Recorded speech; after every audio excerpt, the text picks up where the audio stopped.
Essuula eyokuna. Ne kaakano ggwe Isirayiri wulira amateeka n'emisango bye mbayigiriza okubikolanga, mulyoke mube balamu, muyingire mulye ensi Mukama Katonda wa bajjajja bammwe gy'abawa.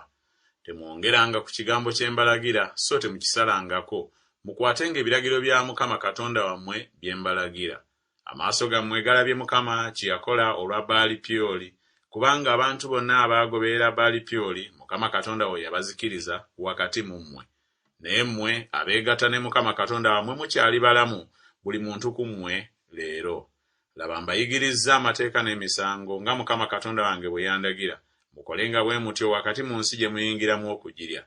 Kale mubyekuumenga mubikolenga, kubanga ago ge magezi gammwe n'okutegeera kwammwe mu maaso g'amawanga aganaawuliranga amateeka ago gonna ne googera nti mazima eggwanga lino ekkulu be bantu ab'amagezi era abategeera. Kubanga ggwanga ki eririna Katonda abali okumpi nga Mukama Katonda waffe bw'ali bwe tumukoowoolanga?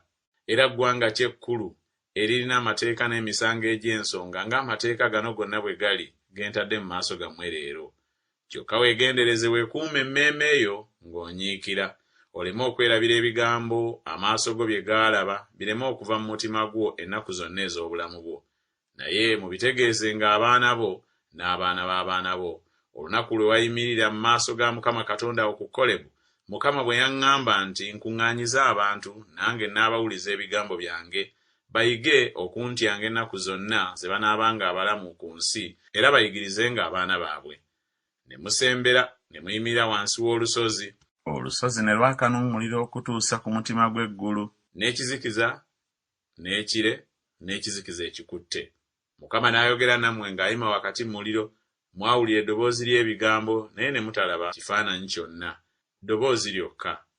N'ababuulira endagaano ye gye yabalagira okukola, ge mateeka 10, n'agawandiika ku bipande by'amayinja 2. Mukama n'andagira mu biro ebyo okubayigiriza amateeka n'emisango, mubikolenga mu nsi gye musomokera okugendamu okugirya. Kale mwekuume nnyo, kubanga temwalaba kifaananyi kyonna kyonna ku lunaku Mukama lwe yayogera nammwe ku Kolebu ng'ayima wakati mu muliro. Mulemenga okweyonoona ne mwekolera ekifaananyi ekyole nga kifaanana ekintu kyonna, ekifaananyi ky'ekisajja oba eky'ekikazi, ekifaananyi ky'ensolo yonna eri ku nsi, ekifaananyi ky'ennyonyi yonna erina ebiwawaatiro ebuuka mu bbanga, ekifaananyi ky'ekintu kyonna ekyewalula ku ttaka, ekifaananyi ky'ekyennyanja kyonna ekiri mu mazzi wansi w'ettaka. Era olemenga okuyimusa amaaso go mu ggulu n'olaba enjuba n'omwezi n'emmunyeenye, ly'eggye lyonna ery'omu ggulu, n'osendebwasendebwa n'obisinza n'obiweereza Mukama Katonda wo bye yagabira amawanga gonna agali wansi w'eggulu lyonna. Naye Mukama yabatwala n'abaggya mu kikoomi eky'ekyuma mu Misiri okuba gy'ali abantu ab'envuma nga leero. Era nate Mukama yansunguwalira nze ku lwammwe, n'alayira nze obutasomoka Yoludaani newaakubadde okuyingira mu nsi eyo ennungi Mukama Katonda wo gy'akuwa okuba obutaka. Naye kiŋŋwanira okufiira mu nsi muno, tekiŋŋwanira kusomoka Yoludaani, naye mwe mulisomoka ne muli ensi eyo ennungi. Mwekuume mulemenga okwerabira endagaano ya Mukama Katonda wammwe gye yalagaana nammwe, ne mwekolera ekifaananyi ekyole nga kirina engeri y'ekintu kyonna Mukama Katonda wo kye yakugaana. Kubanga Mukama Katonda wo gwe muliro ogwokya, Katonda ow'obuggya. Bw'onoozaalanga abaana n'abaana b'abaana, era nga mumaze ebiro bingi mu nsi, era nga mumaze okweyonoona, ne mwekolera ekifaananyi ekyole nga kirina engeri y'ekintu kyonna, ne mukola ekiri mu maaso ga Mukama Katonda wo ekibi okumusunguwaza, mpita eggulu n'ensi okuba abajulirwa eri mmwe leero, nga mulizikiririra ddala mangu ku nsi gye musomokera Yoludaani okugendamu okugirya. Temuligimalako nnaku nnyingi, naye mulizikiririra ddala. Era Mukama alibasaasaanya mu mawanga, era mulisigalawo batono mu bantu Mukama gy'ali batwala ewala. Era muliweerereza eyo bakatonda, emirimu gy'emikono gy'abantu, emiti n'amayinja, ebitalaba newaakubadde okuwulira, newaakubadde okulya, newaakubadde okuwunyiriza. Naye nga muyima eyo bwe munaayonoonanga Mukama Katonda wo, onoomulabanga bw'onoomunoonyanga n'omutima gwo gwonna n'obulamu bwo bwonna. Bw'onoobanga olabye ennaku, era ebyo byonna nga bikujjidde, mu nnaku ez'enkomerero onookomangawo eri Mukama Katonda wo, era onoowuliranga eddoboozi lye, kubanga Mukama Katonda wo, Katonda wa kusaasira, taakulekenga so taakuzikirizenga, so teyeerabirenga ndagaano y'abajjajjaabwe gye yabalayirira, kubanga kale buuza ennaku ez'edda ezaakusooka, okuva ku lunaku Katonda lwe yatonda abantu ku nsi, era okuva ku nkomerero y'eggulu okutuuka ku nkomerero yaalyo, obanga waabangawo ekifaanana ng'ekigambo kino ekikulu, oba kyawulirwanga ekiri bwe kityo. Waabangawo abantu abaawulira eddoboozi lya Katonda nga lyogera nga liva wakati mu muliro, nga ggwe bw'awulira ne baba balamu.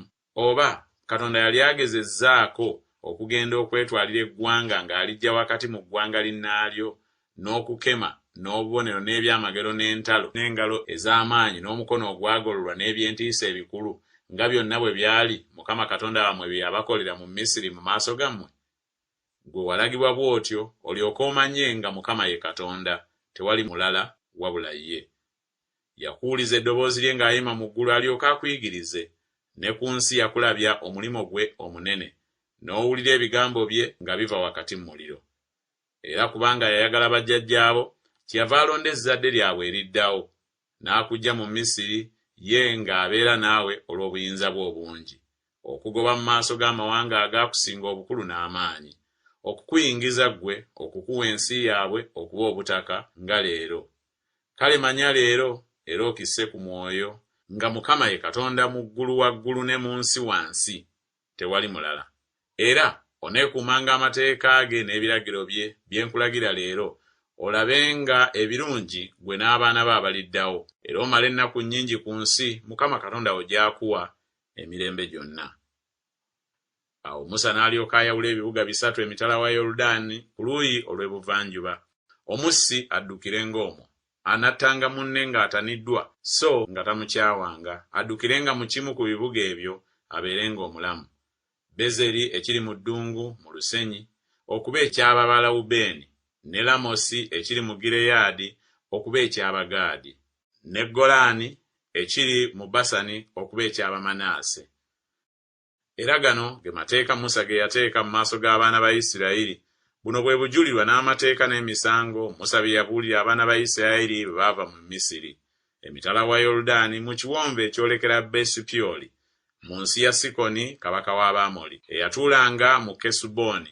Musa n'abaana ba Isirayiri gwe baakuba bwe baava mu Misiri, ne balya ensi ye n'ensi ya Ogi kabaka w'e Basani, bakabaka bombi ab'Abamoli abaabanga emitala wa Yoludaani ku luuyi olw'ebuvanjuba, okuva ku Aloweri ekiri ku mabbali g'ekiwonvu kye Alunooni okutuusa ku lusozi Sayuuni, oyo ye Kerumooni, ne Alaba yonna emitala wa Yoludaani ku luuyi olw'ebuvanjuba okutuusa ku nnyanja ya Alaba awali entunnumba za Pisuga.